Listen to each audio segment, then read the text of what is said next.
Have you ever been in a season where God clearly called you, set you apart, put his hand on your life, and you still found yourself making decisions that didn't match the calling?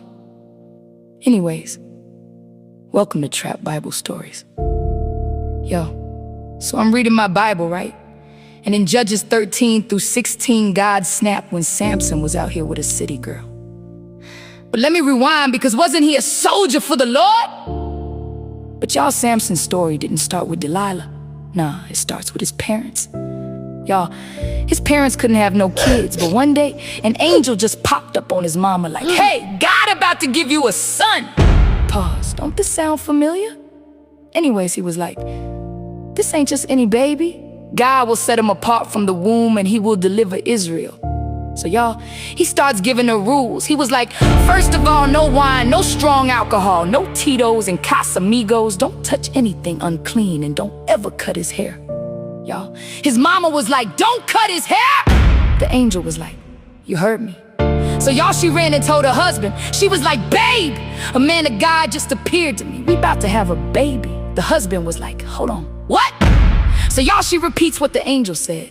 And guess what the husband did, y'all? I ain't saying he didn't believe her, but he prayed and was like, "Hey God, if this is real, can you send somebody so I can hear it too?" So y'all, God had the angel pull up again. And the angel was like, "What's good?" The husband was like, "Is it true? Are we gonna have a baby? And what do we need to do?" And basically the angel repeats himself. He was like, "Yes, and everything I told your wife to do, do that." And y'all, the next thing you know, Samson is born, and he was different. But here's the part people skip, because people knew he was strong. But strength without discipline can still make you weak. Anyways, so y'all, one day he sees a Philistine woman, and even though she was from his ops family, he was like, "I want her." Pause. His parents were like, "Wait, you trying to get with an enemy? Ain't no women in Israel you can marry. We raised you better than that. God told us to stay away from them." But y'all, Samson was like, "I like her. She fine for the 99 BC. Go make marriage arrangements." So Samson and his parents go back to the city of Timnah where he saw her, so they can try to have the marriage arranged. Y'all, so they start walking back, but on their way there, Samson walked off by himself, just taking on the sights. And the next thing you know, a lion jumped out of nowhere. Roar! Y'all, Samson was like, "Who you roaring at?" That's when the Spirit of the Lord came upon him, and he tore the lion apart with his bare hands and left the body on the side of the road. And y'all, he caught up with his parents like nothing happened. So on the first trip, when they get there, Samson goes to talk to the woman, and he's like, "I like you. You want to get married?" And y'all, she's like, "Yeah, but y'all gotta ask my parents." So Samson's parents and her parents talk, because marriage back then was in stages. So then they go back home. And after a little while, they go and visit a second time, this time his parents.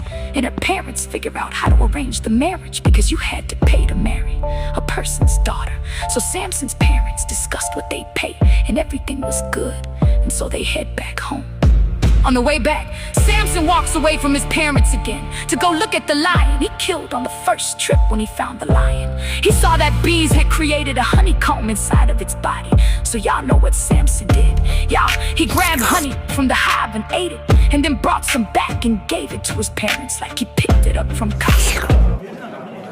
Anyways, so y'all, they go home and they start planning for the wedding and go back a third time. This time, the 7-day wedding process starts, and Samson throws a feast. 30 Philistine men pulled up to be his groomsmen. That's when Samson decided to be funny and gonna say a riddle. Talking about, "I'm gonna give y'all 7 days to answer my riddle. If you get it right, I'll give you 30 linen outfits and 30 robes. But if y'all get it wrong, y'all owe me the same." That's when he gonna say, "Out of the eater came something to eat. Out of the strong came something sweet." Y'all, nobody could figure it out. Day 1, they were like, "Out of an eater? Bruh, what's that?" Day 2, they were like, "Is it a person, a place?" Day 3, they were like, "Bro, ain't nobody gonna get it. This ain't fair." So you know what they did? Y'all, they confronted his new wife like, "Hey, this what happens when you marry an outsider. He trying to take our money. Girl, if you don't get the answer, we gonna murk you and your daddy." Y'all, so she goes to Samson crying like, "Babe, why you don't love me? Why won't you tell me the answer?" But Samson was like, "Girl, I didn't even tell my parents the answer. I'm not telling you." So the next day, she asked Samson again. She was like, if you hate me, just say it. How you gonna tell my people a riddle, but you won't even tell me the answer? I'm supposed to be your wife. And again, Samson was like, I haven't told nobody the answer. So again, on the 7th day, she pleaded and was crying. She was like, baby, honey, why don't you love me? Please tell me the answer to your riddle. If you love me, you will tell me. And y'all, instead of using discernment, he tells her, he's like, it's a lion, and honey. And guess what his fiance did? Y'all, she runs and tells her people. So on the last day, Samson is like, all right, it's day 7. Who knows the answer to my riddle? Out of the eater came something to eat. Out of the strong came something sweet. And y'all, they play it off, but they solved the riddle. They were like, oh man, this riddle is so hard, but we just gonna guess. Is it what is sweeter than honey? And what is stronger than a lion? And y'all, Samson immediately realized what happened and gonna say, be for real, if y'all hadn't went to my wife, y'all wouldn't have solved the riddle. Samson was hot, so y'all, he went to another city full of Philistines, and the Spirit of the Lord came upon him again, and he killed 30 men, took their clothes, and goes back and pays the bet. But guess what? While Samson was gone, his future daddy-in-law gives her to another man. Pause. This story is as messy as primetime television. So y'all, Samson gets back and is like, hey, where my wife at? But the daddy is like, I gave her away, but you can have a little sister. So Samson snaps. Y'all, he catches 300 foxes, ties their tails together, lights them on fire and sends them through the fields. And the foxes burn all of their crops and food, and the Philistines are mad. So they start asking, who did this? Who is responsible? And someone was like, it was Samson. He was mad his future father-in-law gave his wife away to somebody else. So y'all, they went to the father-in-law's house and burned them both. And y'all, that starts Samson in another rampage. And he just started murking every Philistine he saw. It was a bloodbath. And when he was done, he went into isolation. But that's when Israel, his family, his bloodline, his own people got scared and turns on him. Y'all, they were like, hey, why you causing problems? So y'all, they tie him up and hand him over to the Philistines. But when the enemy comes to capture him, the Spirit of the Lord falls on him. And y'all, he snaps the ropes like a toothpick, then picks up a jawbone of a donkey and kills 1,000 men with it. Y'all, 1,000 by himself. Samson was cutting up. Anyways, after all of that, he still didn't learn. He kept dealing with the wrong women, sleeping with ladies of the night. And after that, he fell in love with this woman named Delilah. And most already know how that went. But pause, because Samson didn't just fall because of Delilah. He had a pattern of ignoring God, chasing lust, talking too much, and compromise. And see, Delilah was just the final test. He kept failing, not the first. Anyways, meanwhile, the Philistine leaders pull up on Delilah like, sis, we'll pay you if you find out where his strength comes from. And instead of being loyal, she was like, pay me! That's all y'all had to say, I'll do it. So y'all, now she in his face like, babe, you so strong. I don't see you at the gym, so where your strength come from though?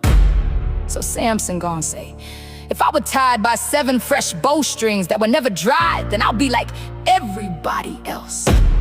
So y'all, she waited till he went to sleep and she ties him up and calls the enemies, who wait to see if he was really weak. That's when Delilah gonna say, Samson, your enemies are here! Y'all, that's when he woke up and snapped the rope and gonna say, where?